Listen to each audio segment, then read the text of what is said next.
If you haven't seen this clip, Ben Shapiro at Oxford University, where he has the most ridiculous, nonsensical students who are students of Oxford, asking these different questions, and where he brings such clarity to all of the confusion of numbers that people throw out and emotion that people throw out.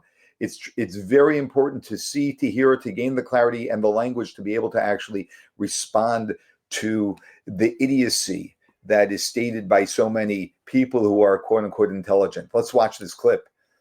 Hi. If Israel is justified in killing civilians because of the acts of terror committed by Hamas, why isn't Hamas justified in doing what it did? Because Israel is keeping 13,000 children. It has tried them in military courts. Since the establishment of Israel, 55,000 Palestinian homes have been bulldozed. So why isn't Hamas justified in doing what it did if we use your logic? So I'm going to answer your question, then I'm going to ask you a question if you don't mind. Is that all right?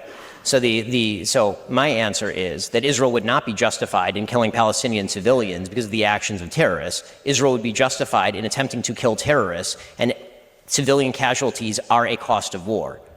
That is just a reality of life. During World War II, there were 70,000 Brits who died during the Blitz bombing, and there were 2 million Germans who died, civilians who died during World War II. And I don't see a lot of monuments in Britain because of the 2 million civilians who died in Germany. The costs of war are brutal, they're terrible, they're horrifying. There's a vast difference in moral scope between deliberately going into a civilian area and murdering everyone you can find and trying to kill a terrorist who is deliberately hiding beneath a civilian area, hiding their rockets in civilian areas, starving their own people.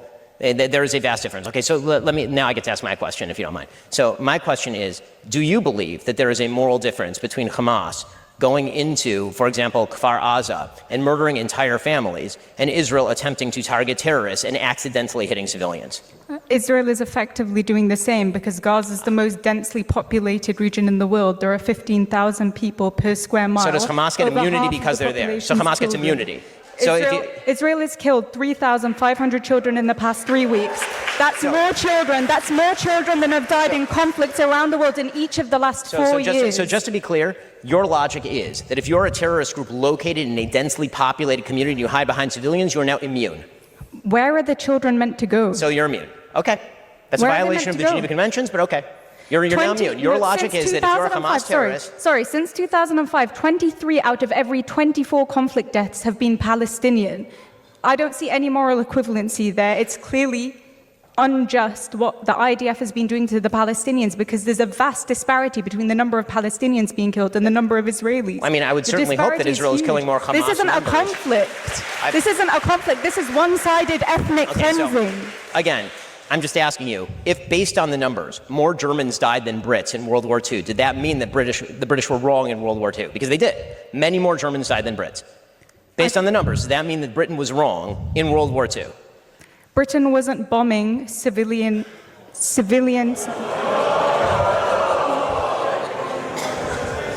There's a clear difference. You should talk to the people in Dresden, but you can't because they're dead. There's a clear difference. Well, I agree that war is horrible, but this is not a just war. What Israel is doing is not a just war. There is a difference between fighting the Nazis. So it is not a just war. Fighting the Nazis. It is not a just war when you fight a war against people who murder 1,500 of your civilians and take 233 of them, at last count, captive into tunnels. It is not a just war to obliterate them. Please name a just war. Israel's been killing civilians for the past 75 years, and there was no headlines about it, and nobody said that the Palestinians were Israel justified does not purposefully kill civilians. Palestinian terrorists do. Israel has not purposefully killed civilians. Are you willing to stand by that statement? If Israel put down its guns tomorrow, there would be a second Holocaust. If the Palestinians put down their guns tomorrow, there would be a Palestinian state.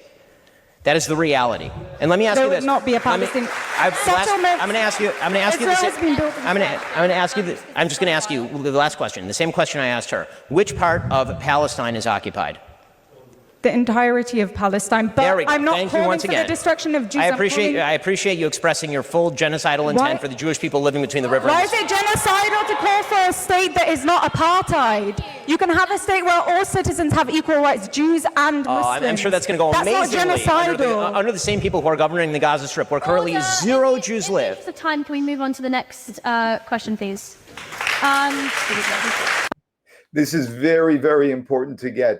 this is a big mistake that's made in many different conversations going on in our social scene today, and that is using numbers to determine morality. Numbers have nothing to do with morality. That means that if terrorists kill 10 innocent civilians and a state kills 1,000 terrorists, what the state is doing is moral, what the terrorists are doing are immoral, even though the numbers are vastly different. It has nothing to do with numbers. This is all confusion in order to avoid taking responsibility, which humanity, unfortunately, is very good at doing and not taking responsibility.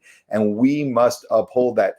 Unfortunately for Israel, it's an existential requirement for us to uphold this. And the example of Dresden is a perfect example of that, where it was very clear that many civilians had to be killed in order to stop the war, even though they were innocent, because they were collateral damage to ending the evil and stopping it.